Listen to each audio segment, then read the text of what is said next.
What's up? It is Friday, 4th of July, 2025. Yes, I'm going to the office. We do have some guys coming into work.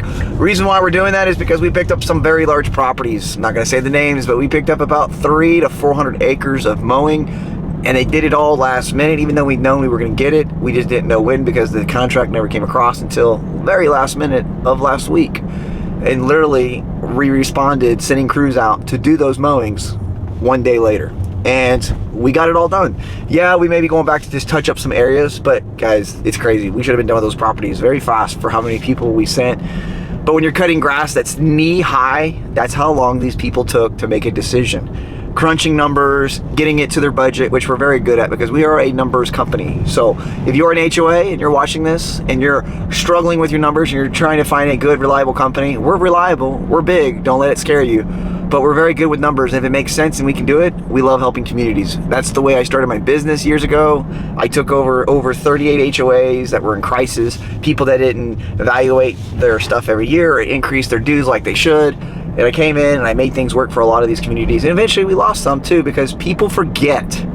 When they hire you, people really forget what the conditions were like, what it was like, who they had prior. And then sometimes new people come on board and they want to get their mom and pop lawn care guy that's mowing their house to do the subdivision because they do such a wonderful job and they'll do a great job too. And it's like, no, that doesn't how it works. Residential and commercial, two different breeds, two different speeds, and a whole lot more moving parts, especially the nicer the community. They're gonna want things done correctly. Irrigation, fertilizing, seasonal color, you name it, there's a lot of things. So your standard flyby is not going to cut it for amazing properties. But we're coming out here to talk to an employee we've had an issue with, and I really care for this guy because I'm trying to give him a chance. You know, yeah, he's black and all, but dude, he's the one guy that of everybody I've been dealing with that actually does try to do things. He is stuck on some bad stuff. And of course, not everybody's coming in yet. It's a little early still. It's 7:35. Of course, very few cars are here. But, well, some trucks are already gone. Obviously, 2 of my trucks are gone. So we'll see what we get done. The guy that I needed to speak to is already gone. Go figure. Well, most of the crew's left, so we gotta go hunt these boys down. Here they are. Nice, beautiful home.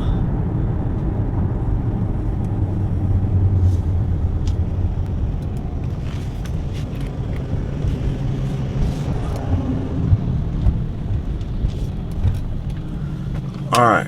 Here goes our talk with old boy.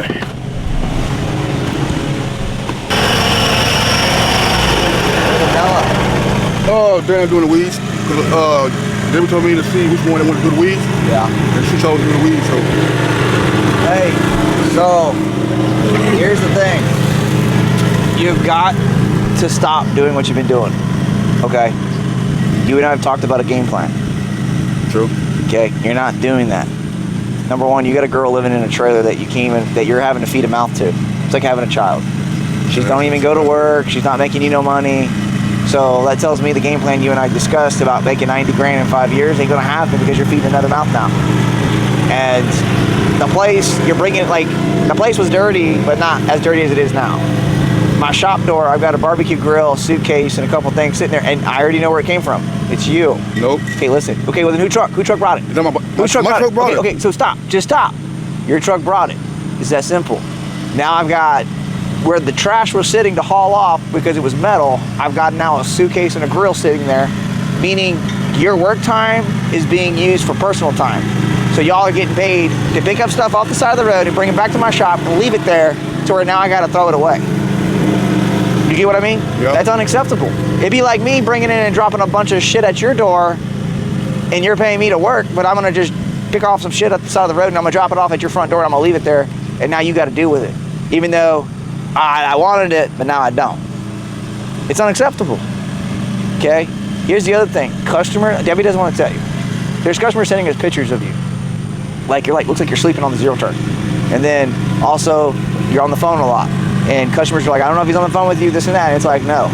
So I don't know what's going on, but if you're on the phone with your girlfriend or personal shit, you're gonna get affected on your pay, dude. Your pay is to work, okay? Well, you gotta think to yourself, if that person needs 20, 30 minutes of your time, then that 20, 30 minutes of your time needs to be paid by them because the company is paying you to make progress. It's the same for Lucas and Adela. If they're doing the same shit, they're not going to get paid for it. Okay? It's like if you go anywhere else. If you're working at a gas station right now, and you need to walk away to take a phone call and someone else had to take the cash register, what do you think they're going to do? They're going to have a talk with you. Yeah. Because you're supposed to be working and instead you're on the phone talking with someone else. Okay? Right. I want you to know something. Like, we're giving you got to realize how good things are right now. You can't even go pick up anybody because you lost your keys to your truck. You have another vehicle that has a leak, so you can't even move either vehicle. Yeah, I can't. I feel yeah, and it pours right out. I was told. No, it's my power steering. But it pours out. I was told it pours out. Power steering, yeah. So, and that's why the other truck's there, which is now you got the key situation. But what I'm trying to say is, imagine right now if you didn't even live at the property. You couldn't get to work. You would be a problem to get to work because someone else would have to pick you up and then you have to pay out of pocket for that ride. So where you're at is a good spot because you walk out and you go to work. So you got to be grateful for what you have, but you need to see it to understand it. Then the second thing is you need to get it on your game plan. I know you got your own struggles in your personal. I was saving the money talk about the truck. I'm on my little birthday time. So. Listen, you need to focus on working and stop worrying about vehicles and bringing junk back to the office and pointing fingers at everybody else when it's you that needs to get the work done, okay? Because here's the thing. No matter if we have you as a passenger or a driver, you've got to do your job. Someone's got to be a leader. And that doesn't mean just point fingers and sit back. If you need someone to do something, go do it with them. So they can see that you're responsible to do it. And then eventually you can start pointing the finger here and there. But you got to earn the respect of these people. Because right now you're making them do all the work while you are having your issues. It's going to mess them going, well, I'm not going to care if you're not going to care. And they're not understanding that their pay's going to be affected too. So they can play games, you can play games, and you guys are going to have issues. Y'all are the only crew right now that hasn't made no production. You're struggling to get your stuff done when everybody else is knocking them out. On top of commercial. You get what I mean? Yeah. And if they can do it, when I know each truck, who's the strongest one out of your crew? Right now, nobody. But you need to become a leader. Stop picking up stuff and bringing it back to the shop. Work on getting your place cleaned up because my goal is to clean up the place. You see inside my shop how clean it is now and how organized the cages are? That's what I want throughout the whole property. I want to get the place back in nice in shape so that way I can come out to a nice clean environment and want to work. If I come out to a place where you guys are constantly bringing all this trash back, it's doing nothing for me. But no, I need you to improve, dude. And take a break on whatever it is that you're on because either you're increased it or whatever you're doing is fucking with you. It's fucking with your mind and everything. I'm telling you. Because it's not Adela and it's not Lucas. Because if I can make them work and everybody else can make them work and do great, you know what that tells me? It's not them. It's the guy that's in charge. Okay? Can you improve? Oh, yes, sir. All right, well, don't take what I say wrong. No, come on, Dub. See, I know, but you get emotional and sensitive with me. I don't say emotional and sensitive. I just be like, sometimes you take what I say wrong and you just want to go home. You've done it in the past. I know, but you've done that in the past. Oh, this is past. Yeah. Past. Debbie wanted me to tell you, everything you thought about Protex in the past, it's very different now. We're bigger, we're growing, and we don't want to put up with certain things. You see that. Debbie's kicking that to the curb so fast. So don't be a part of it. Because Debbie, Debbie likes you, I like you, but it's more like me keeping you here, and when Debbie would probably replace the problem because she feels like your condition is holding you back. And you and I talked about a game plan. Let's try to get back to it. I'm not saying kick your old lady out. No. Yeah, that's your business. Trust me, I understand, but she on the way out anyway, don't matter. I know, but that's your business. I'm just saying, like, if it was me when I grinded, my focus wasn't about partying. My focus wasn't about women. My focus was trying to get out there, get my business growing, make some money, X amount a month, X amount a week. I had goals I was hitting. I didn't have distractions in front of me. And if I did, I was too focused on my work, so it didn't really matter. You sure? Like, if you were focused, and let's say she was there, let's say your girl was there, but you were so focused, you were dialed in, you were staying clean, you were saving money, there's no problem with what you got. But you're not doing those things. And until you do those things, you need to stop with everything else that you're putting in front of you, like going and buying an extra truck. You didn't need that. You already had a place where you walk out and go to work. So going and put yourself in debt buying another vehicle is not acceptable. Yeah, put me in debt. Because you already had a place where you walk out and go to work, and if your car can roll down the street like you say it can, then why did you need another vehicle? See, well, that was because she ain't using none of it to go to work. Yeah, no, exactly. That's why. So now you're backwards. Now you're backwards into what the game plan we talked about. You got you are. You got two vehicles. Your place looks bad. You're feeding an extra mouth. You're not saving no money. You're struggling in your day still. You can't get your yards done. You got to think all these pieces are saying you need to start somewhere fixing something so that way everything else can start working itself out. Yeah. Because right now you're just constantly throwing stuff in your way and you're never going to get ahead with what you're doing. So you need to get rid of one of the vehicles or get whatever you're doing.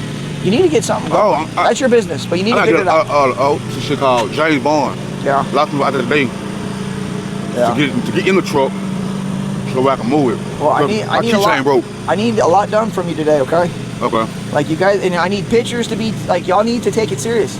Start taking pictures front and back. Flower beds. Double all what it is. Uh-huh. Where's the Bella? Oh, she's down the street. Okay. Do it at another house? Yeah, doing the weeds in the flower bed that David wanted somebody else to go do. Okay. All right, well, I'm gonna let you get back to it. We got new equipment coming too. What's up with these uniforms, man, these shirts, man? I'm waiting. They're supposed to be here any freaking minute. I've been texting them. They're supposed to be, hey, improve, okay? Yes, sir. All right. Wow. Working, getting all this done. You ain't got no mask in your car? Huh? No face mask in your car? Nah, they're all gonna be at the office. They're gonna be at the office. But. Oh, man, we really tried really hard with that guy. We really want to help him out. So, a little history on him. He does struggle with usage. I mean, as you can tell, he looks normal. You can't even tell. But we're just trying to get him to understand there's more to things in life that are better than what he's doing to himself. And besides that, where he was living on someone else's dime, struggling, and couldn't even get to work. And he was working at gas stations, minimum wage, maybe $10, I think. And he wasn't getting the hours he needed, wasn't making the money he needed. Go do some of this metal, rounding up metal, and I think he had another job doing something else with someone else, just kind of helping out, but then he would get screwed by those guys. And it's like guys that used to work for me trying to like go out and start their own landscaping business, but they're screwing the customers over on top of screwing the guys over. So of course you know what that means. Those guys that we got rid of that were bad seeds because they were stealing, or same situation, they were on dope or something. Customers are out there hiring them, and of course they're getting screwed over, and then they're screwing the guys over for the help they get from those guys. It's insane. But this guy worked for me in the past, and we let him go because he wasn't working out. And this was when I was a very large company. We had 10 trucks moving, we had 40-something guys, and he just couldn't keep up with our people. He was struggling. And so we had to let him go, gave him a pep talk. He appreciated it, stayed in contact, begging me for a job again and again. And of course, we hired him again. He improved. Same situation, I let him go again. Brought him back, even gave him a place to live.